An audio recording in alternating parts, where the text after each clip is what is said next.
Hello everyone, welcome to my channel. I hope everyone is having a wonderful day.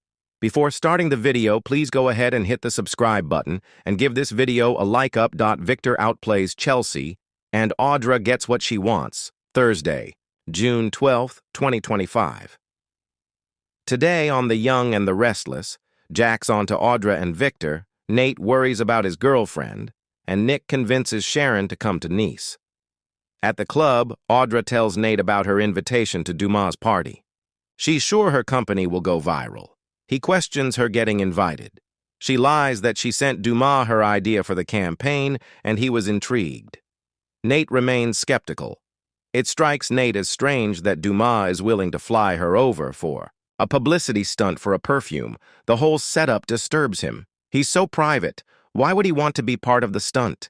It doesn't make sense. Audra is sure it will pay off. Is that not enough? Nate argues he's an unknown who is not to be trusted. Audra thinks he's just upset that he fired his brother. Nate can't help but wondering if Lily, Devon, and now her are walking into some kind of trap. Audra thinks Nate is being a little paranoid. She shrugs that maybe Dumas be like Gatsby and not even make an appearance. Nate thinks the party is a tool, maybe even a weapon. Why is he luring these Genoa City titans across the world? What if he's making a move to take over Chancellor Winters or both? They go back and forth about this as Audra wonders how he could be a threat. She's sure Nate is overthinking this. Nate agrees the only way to find out what he's up to is to go. He decides, "I'll go with you." Audra tells Nate, "You don't want to do that." He'd like to spend some time with her in the south of France. She's sure he'll have his hands full with Winters and showing Damien the ropes. He also should be there for Amy. She goes on about him needing to close a big festival deal. Nate can manage all of that. Audra asks if he really thinks Lily and Devon can't hold their own. He knows she can. Nate would like to revisit the idea of the two of them in France in the future. Audra tells him they will after Vibrante becomes #1. Nate chuckles that she's ruthless. Audra invites him upstairs to help her finish packing and so she can say au revoir properly. Nate likes this idea, and they kiss. Nick coaxes Sharon to come along. Nick joins Nikki at the ranch where she's finishing up her packing for France. He says his bag's in the car. He admits the Dumas thing is a giant question mark. Nikki wishes Victoria could join them, but of course she wants to be by Cole's side. At least he's stable. Nick says his parents should go to the airport without him. He's going to stop by Sharon's and convince her to come with him. At Sharon's place, she and Mariah coo over photos of Aria on her bike. Sharon thinks she seems calmer and asks if things are better. Mariah says she and Tessa started a dialogue. Sharon assumes she's ready to share what happened with her. Mariah hedges. "We've opened the door." Sharon's happy and pulls her into a hug. Nick arrives and hopes he's not interrupting. He asks Sharon if she's changed her mind about going to Dumas' party in Nice. Mariah's been hearing that name everywhere. Nick thinks the party will be the perfect place for him to go public. Sharon doesn't see the big deal, but Mariah thinks it's a once-in-a-lifetime event. Sharon feels they're ganging up on her. Sharon's reluctant. She isn't sure she wants to be away from her family right now. Mariah would feel terrible if she missed out on an opportunity like this because of her. She assures her mother she and Tessa will be fine. She persists, and Nick tells Sharon not to argue with her daughter. Sharon smiles. Sharon worries Mariah might need her, but her daughter reminds her she can call. She'll also cover for her at Cassidy first. She promises to reach out if she needs her. Sharon enthuses, "I'd better go pack." She goes upstairs, and Nick thanks Mariah for helping to convince her to go. Mariah wonders why he asked her. Is this turning into a thing? Nick insists he and Sharon aren't a thing. They've just been hanging out and getting closer. They had a blast in London. Mariah's glad to know Sharon can have some fun with someone she feels safe with. Nick notes Mariah's been through some hell too.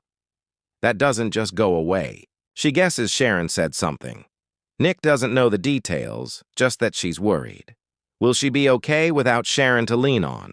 Mariah assures him she'll be fine. The hovering is making things harder. I just need some space. Nick's got it. He tells her she can always come to him.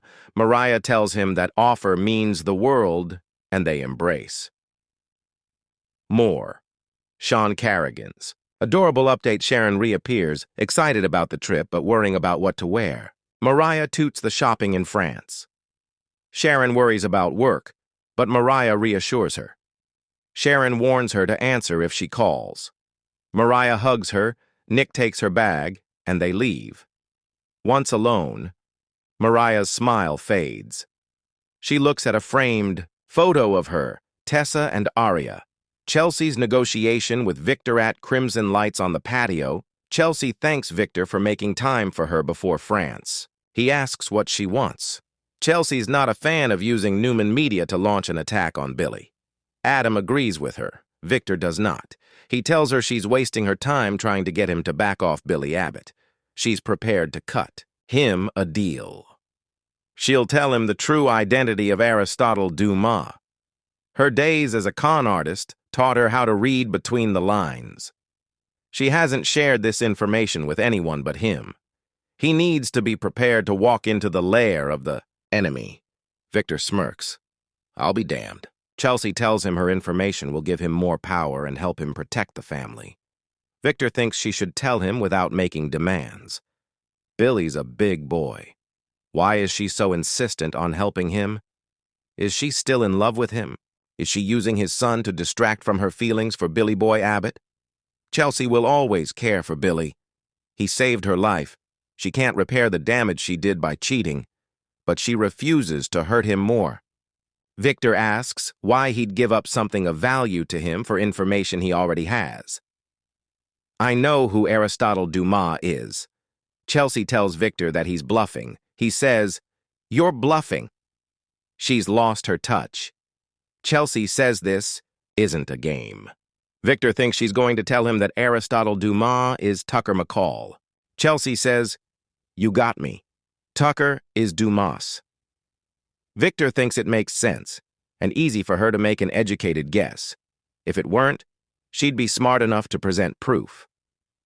Chelsea says, "Fine," and explains why it makes sense. Victor hates to disappoint her, but Tucker McCall is not Aristotle Dumas. Chelsea asks how he can be sure. Victor knows Tucker McCall's in prison in India. Chelsea gawps. Oh, he admires her pluck, but she should abandon the idea of protecting Billy Abbott and protect his son and his work at Newman Media instead. Chelsea asks, if Tucker is not McCall, who is? Victor laughs. Have a nice day, Chelsea. Jack and Diane see through Victor at the Abbott house. Kyle tells Jack and Diane about Audra's idea for Dumas' party. Diane points out Kyle, and Audra haven't been invited to the party. Kyle says Audra managed to come up with invites. They'd travel separately, of course. He suggested Jack do the pitch, but she wanted someone closer to her age for the campaign. Jack Riley says he agrees with her. Kyle's the better fit. Diane's warns about playing into Audra's hands. Kyle tells his parents there's no way Audra can beat them. Jack agrees, and the publicity will bring more eyes and hands to Jabot products. They imagine taking Audra down. Kyle would love to be there to see it. But he'll have to find a way to crush her dreams from afar. It's not a good time for him to leave Genoa City. Jack assures him they can cover at Jabot. He can then call Claire to see how she feels and how Cole is doing. Kyle walks off to call her. Diane lays into Jack that Audra can't be trusted. He thinks Audra is setting a trap for Kyle at the behest of the man pulling her financial strings. That would be Victor. Diane and Jack agree Victor must be backing Audra's venture to weaponize it. He knows Kyle is their Achilles heel. They must be planning to trip Kyle up. It will hurt or destroy his relationship with Claire with the added bonus of negatively affecting Jabot. Jack says, luckily for us, Audra overplayed her hand. Diane can't understand why Jack is going along with this and putting Kyle in jeopardy. Audra's done enough damage, and why risk hurting Claire? Jack argues that Kyle needs to be the one to look Audra in the eye and tell her she failed. The best way for Kyle to pay Victor back for his interference with Claire is to call him out. He needs this Victor with Victor. Diane doesn't like it. Audra will be out for revenge. To be honest, it's not her mind for business that has me worried. She can't be trusted not to weaponize her sexuality. Jack reminds her Kyle loves Claire. Diane argues that what they have together is fragile. Jack argues he cares deeply about her heart. Jack completely trusts their son and wants to see him leave Victor with egg all over his face at Dumas' party of the year. Kyle returns to the room and tells them Cole's stabilized and Claire is on board with him going to Nice. He's off to pack a bag. Time to go to Dumas's party at the club. Nate carries Audra's bags downstairs and offers to take her to the airport. She has a car coming. Nate asks her to be careful and she tells him to stop worrying. Nate wants her to promise she won't get into any trouble. She coos, "Me? Trouble?" They kiss passionately. Just then, Audra gets a text from Kyle saying he'll see her in Nice. It's on. At the ranch, Nikki asks if Chelsea was